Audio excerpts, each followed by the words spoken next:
Hi, and good afternoon. Thanks everyone for joining us for ULI Philadelphia's 2025 Awards for Excellence Informational webinar.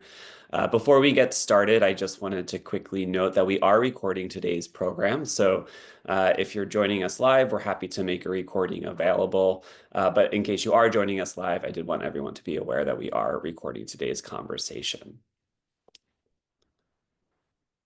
Just to quickly walk us through what we'll cover on today's webinar, I want to start with a quick round of introductions from myself and our member leaders, and then we'll walk through an overview of the criteria and process of ULI Philadelphia's Awards for Excellence program. And then we'll have plenty of time at the end for questions and answers for anyone who's on today's call live. Then we also invite folks who might be watching this as a recording to submit any questions to ULI Philadelphia using the email address philadelphia@uli.org. But before I get too far ahead of myself, let me quickly introduce myself. I'm Kevin Moran, the Executive Director of ULI Philadelphia. And I wanted to also introduce our two co-chairs of the Awards for Excellence program, Eric Goldstein and Jeff Brown. If you'd like, Eric and Jeff, feel free to unmute and you can sort of introduce yourselves as well. Sure. Good afternoon, everybody. My name is Eric Goldstein. I'm the president and CEO of the King of Prussia Business Improvement District. Happy to join you here today, and this is my second go-round as a co-chair of the awards committee. Good afternoon. I'm Jeff Brown, one of the co-chairs with Eric, managing director and director of development for Corman Communities. I'm excited to bring something different to this year's program and work with Eric to enhance I think the diversity of this year's program in terms of other regions and making sure that some of our regions outside of Center City are well represented this year. So thanks for joining. I appreciate it. That's awesome. And thanks, Eric and Jeff, for joining us. They're both going to stick around as well. So if there are any questions at the end, we're all happy to sort of field those questions too.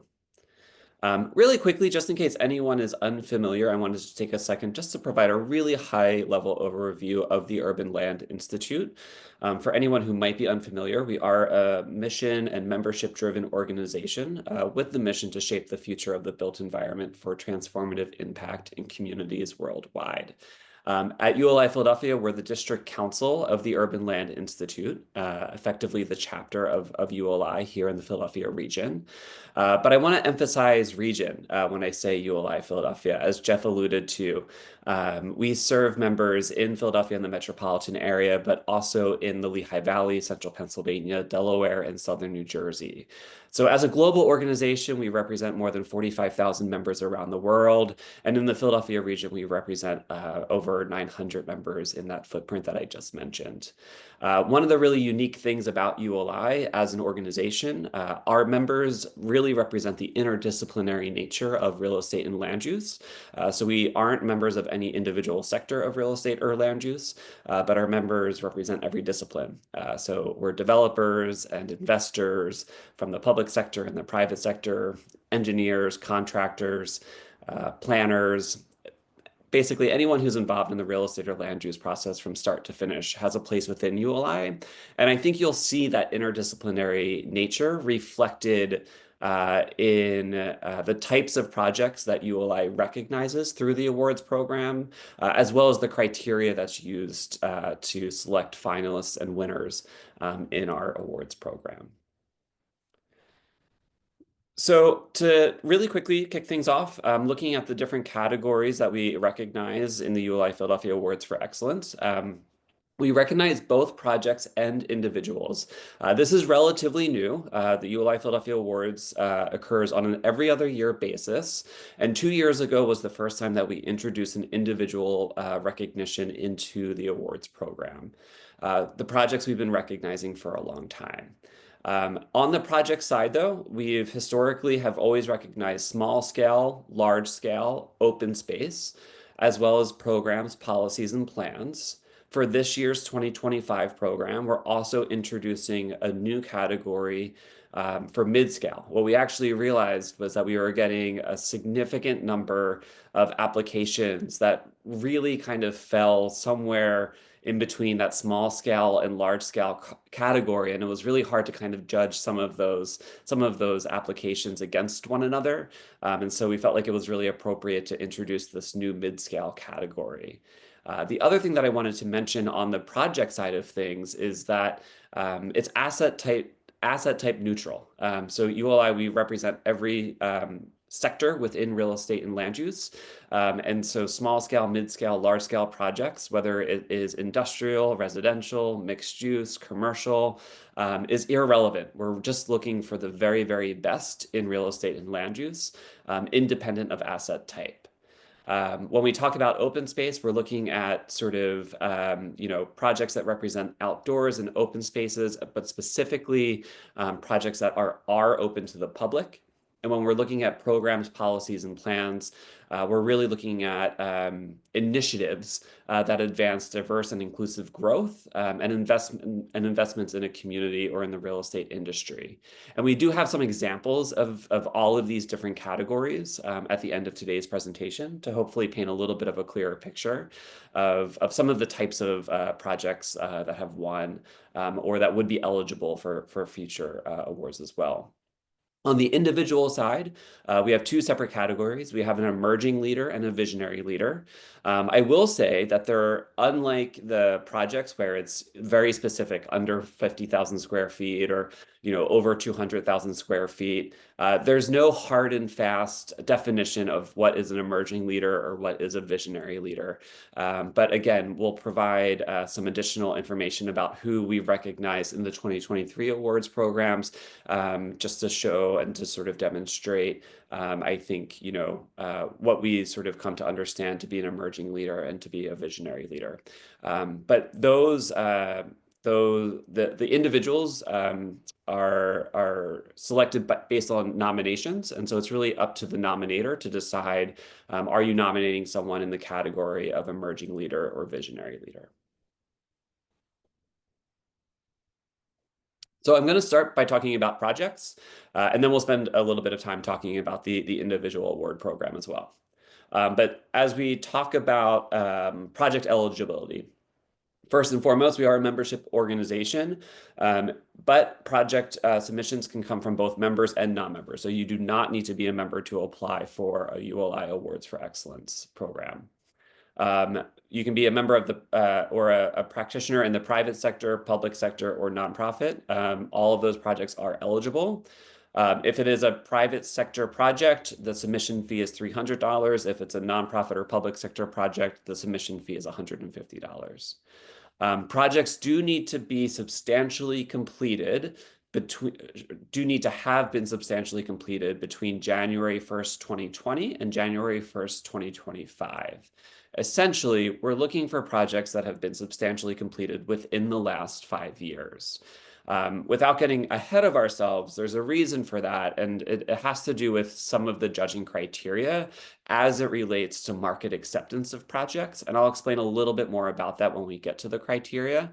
But the headline here is we're for the ULI Philadelphia 2025 Awards for Excellence, we're looking to recognize projects that have been recently completed, and by recently completed, we largely mean within the last 5 years. Some additional bullet points on project eligibility. Projects that have been submitted for past awards recognitions, if they were not selected as a winner already, you are eligible to reapply. So even if you are recognized as a finalist in a previous cycle, you can reapply to be considered again in the 2025 program. That is important, as I'll sort of share later in the program as well. Sometimes if you apply but you're not selected as a finalist, or if you're not selected as a winner, the jury might provide some feedback on your application, and you might feel like you have a stronger application 2 years later. And so you are welcome to reapply if you weren't recognized as a winner 2 years prior. If you are applying for a project, you're more than welcome to apply for multiple projects. Single applicants can certainly apply for multiple projects, and projects must fall within the ULI Philadelphia footprint. This is the ULI Philadelphia Awards for Excellence, not to be confused with the ULI Americas Awards for Excellence or the ULI Global Awards for Excellence. I will say we set up our awards program and the criteria in which we evaluate our projects so that if you win a ULI Philadelphia Awards for Excellence, you would be in a strong position to then apply for an Americas or Global Awards recognition as well. But when we say projects have to fall within the ULI Philadelphia footprint, this is the footprint that we are that we're talking about. We're looking at Greater Philadelphia, Central Pennsylvania, the Lehigh Valley in Northeast Pennsylvania, Southern New Jersey, and the entire state of Delaware. So project criteria. This is what the judges are evaluating when they look at project submissions. And these are in no particular order, and no one criteria is more important or less important than the other, nor does any project have to meet all 5 criteria. But these are the different pieces, the different ingredients that judges are looking at when they're looking at projects. So one piece of our criteria is equitable development and community impact. In particular, judges are looking for if there's any creative or unique community benefit agreements that are associated with a project, any type of social impact that a project might have, positive health impact or outcomes that a project might create, positive economic impact that a project might create. Those are the types of things that, that the judges are looking for when it comes to equitable development and community impact. The judges are also looking for excellence in design. Essentially, what we're looking for is something that's elevated beyond the ordinary. You know, we only run this program every other year, and we're really looking for the very best projects that are really pushing best practice throughout the region. And so when we're looking for projects, we want to see things that are really pushing the design boundaries. They're looking for innovative development. So that's probably one of the more elusive, you know, pieces of criteria. So what does that actually mean? They're looking for things that might be unique, might be different, things like unique financing. If it's a really creative or complex capital stack, that's really important to highlight. If there are unique partnerships that were formed in order to deliver a project, that's really good to highlight. If there was some progressive, you know, practices, new standards, use of new technologies in delivering a project, those are all considered pieces of this innovative development criteria and really important to highlight and can give projects a little bit of an advantage under this judging criteria. I mentioned the sort of 5-year window and market acceptance being part of the judging criteria as well. And what the judges are looking for here is how well has the market absorbed this project. So we're looking for things like occupancy, leasing trends, return on investments, utilizations. If it's a program or a policy, the judges might look for a reasonable use of financial resources to demonstrate market acceptance.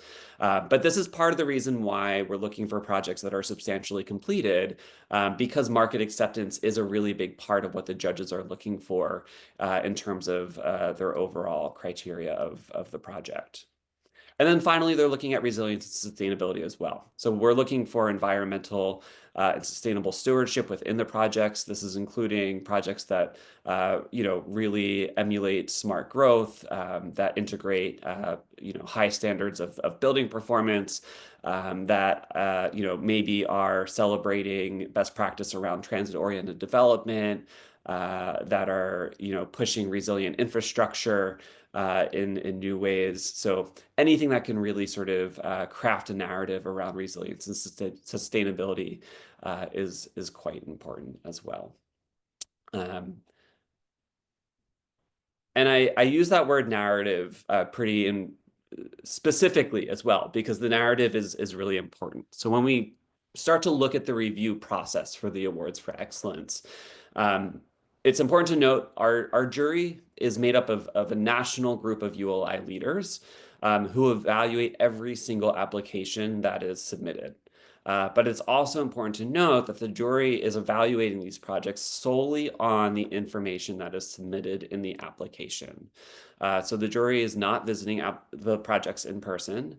And the jury is specifically and intentionally not from the region. They are practitioners from across the country.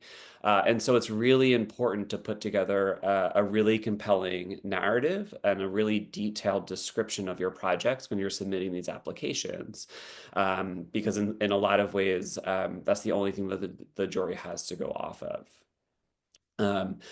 Unlike the individual awards, where our jury is actually made up of regional practitioners, and there is a little bit of that jury's knowledge of those individuals that's brought into that evaluation process, the project process is very much based solely on the application itself.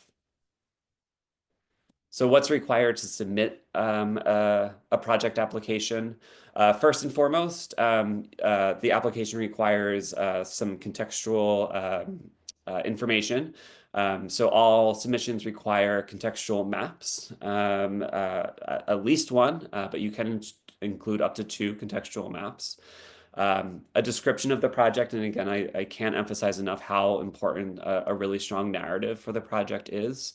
And then really strong images. I think we are allowing up to 10 images, including site plans, for this year's submissions.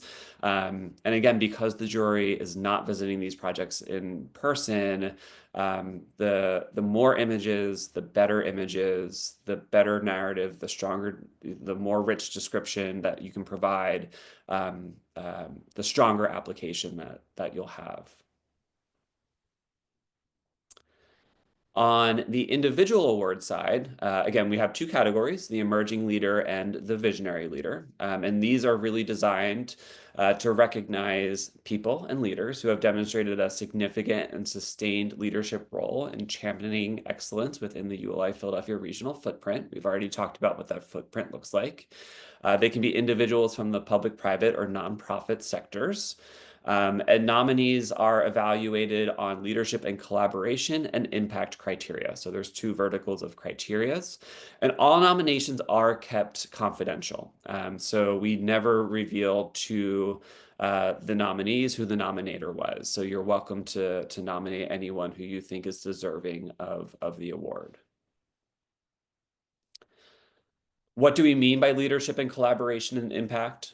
So on the leadership and collaboration side, we're looking for things like a demonstrated commitment to partnerships, a strong commitment to civic engagement, and a strong commitment to consensus building. And on the impact side, we're looking at a promotion of education and advocacy, an ability to sort of develop a strong organizational development framework, an ability to mobilize resources, and being able to really use creative processes and technology, basically innovation.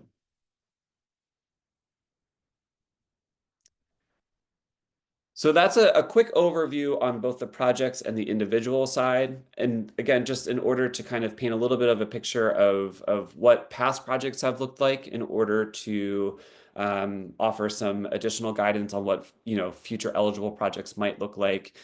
We wanted to provide a few examples of these projects. So just I say last year, but in the last cycle, the 2023 Awards for Excellence, one of the winners in the small scale category out of Lancaster, Pennsylvania, was the Southern Market renovations, which turned the Southern Market into this beautiful food hall and entrepreneurial space. What would have been considered in the new mid-scale category in 2021 is the Powell Elementary Science Leadership Academy, an institutional example, as well as Harrogate Dye Works, a residential example, multifamily example. On the large scale level, in 2023 is a multifamily example from the Chestnut at University City. And then in 2019 is the Comcast Technology Center, again, just providing different scales, different examples, different asset types. On an open space side, out of Allentown is the Allentown Transportation Center. And also in 2018, Spruce Street Harbor Park.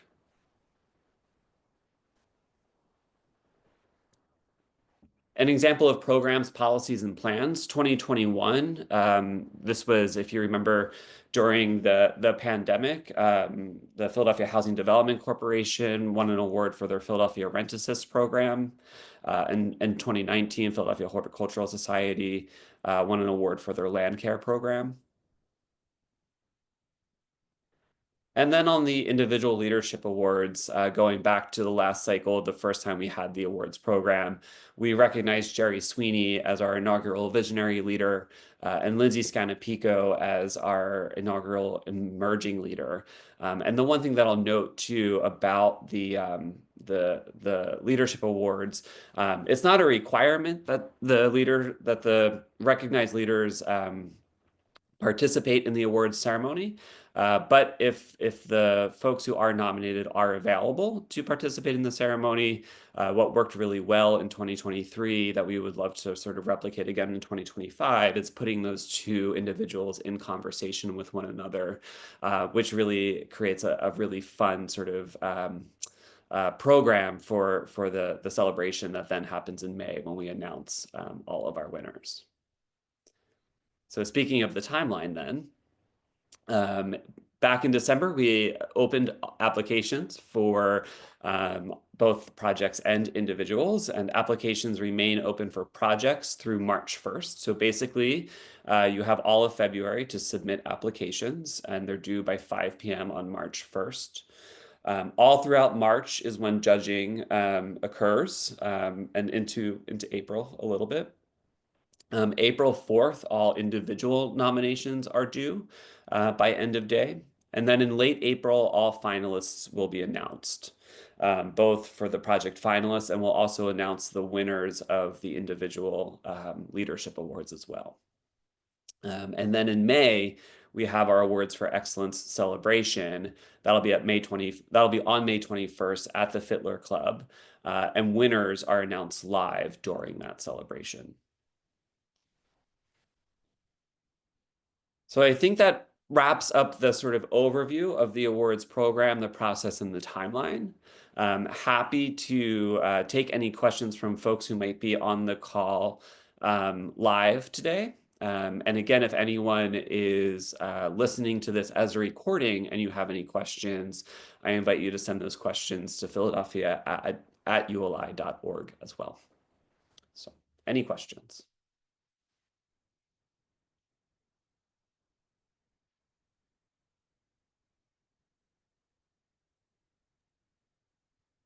And feel free to type your questions in the chat if you cannot or for whatever reason do not want to come off of mute.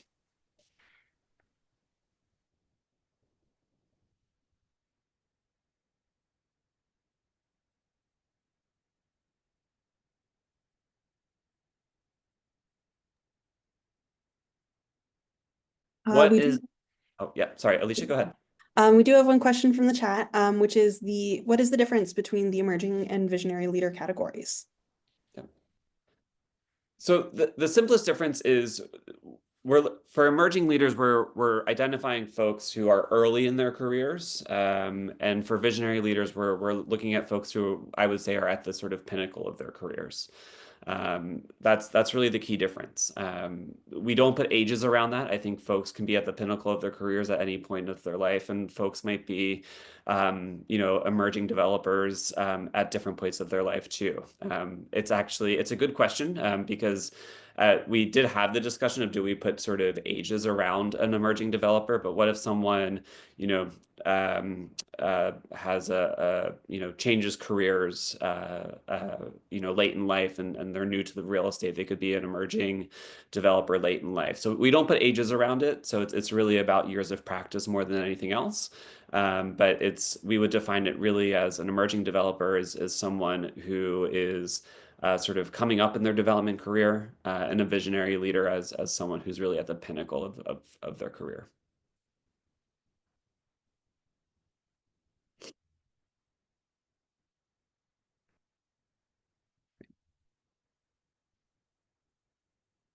Give it a couple more seconds.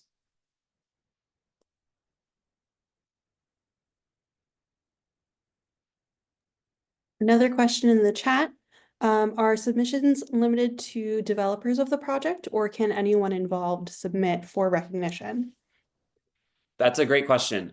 Any project partner on any project is eligible to submit for the project. We will ask that anyone who is submitting just gets acknowledges that they have sort of permission to submit for the project based on whoever the current owner is or whoever the developer was. But anyone is eligible to submit the project. Oftentimes, it's not the developer who's actually submitting the application.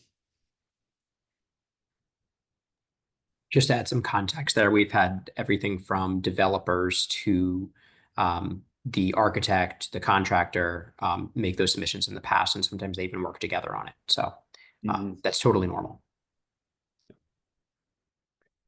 That's a great point, Jeff. In a lot of ways, if you can get a few folks working together on an application, it's probably best practice in sort of putting together the strongest possible application.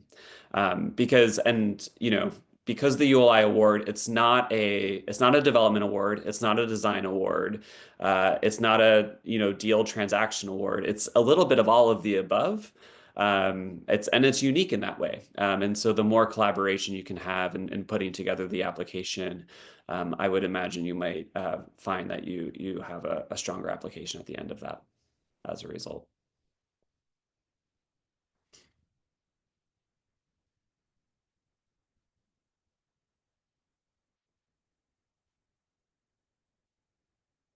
That's great. Well, we're just past 12:30, so I do want to be mindful of the clock for anyone who's joining us. But before we wrap up, Jeff, Eric, any final thoughts? No, I don't think so, Kevin. This was great, and hopefully it answered everyone's questions. Obviously, as Kevin said, feel free to reach out with any additional if they come up. And we're excited for a very, I think, diverse group of projects from early indications and a lot of great submissions. I don't have anything else to add either, other than echoing Jeff's comments there. And yeah, really looking forward to seeing what comes through this year. Awesome. Sounds good. Well, thanks again for everyone who did join us live for today's conversation. And once more, you have until March 1st to submit your project applications. And if you have any questions along the way, feel free to reach out at philadelphia@uli.org. And you can also find all of the information in even greater detail than we reviewed today on our website at philadelphia.uli.org. So thanks again, and we look forward to getting to seeing your applications.